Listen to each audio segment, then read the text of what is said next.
బంగ్లాదేశ్‌లో హిందువులపై జరుగుతున్నటువంటి దాడుల్ని భారత ప్రభుత్వం అయితే ఖండించింది గానీ, ఇక్కడ ఎవరు ఖండించలేదు.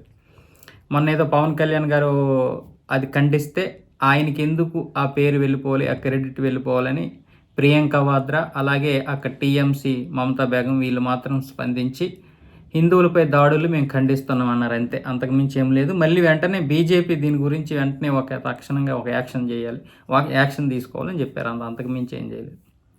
అయితే ఇప్పుడు ఆర్ఎస్ఎస్ కూడా స్పందించింది. బంగ్లాదేశ్‌లో ఉన్నటువంటి హిందువులపై ఏకపక్షంగా అక్కడ ఉన్నటువంటి కొన్ని సంఘాలు దాడులు చేస్తుంటే ప్రభుత్వం కూడా చూసి చూడనట్లు వ్యవహరిస్తుంది. ఇది కావాలనే అంతా జరుగుతుంది. అంతర్జాతీయంగా ఈ సమస్యని తీసుకెళ్ళి బంగ్లాదేశ్‌నైతే హెచ్చరించాలి అనేది ఆర్ఎస్ఎస్ అయితే చేస్తున్నటువంటి డిమాండు. అంతేకాదు భారత ప్రభుత్వానికి కూడా కొన్ని సూచనలైతే చేసింది.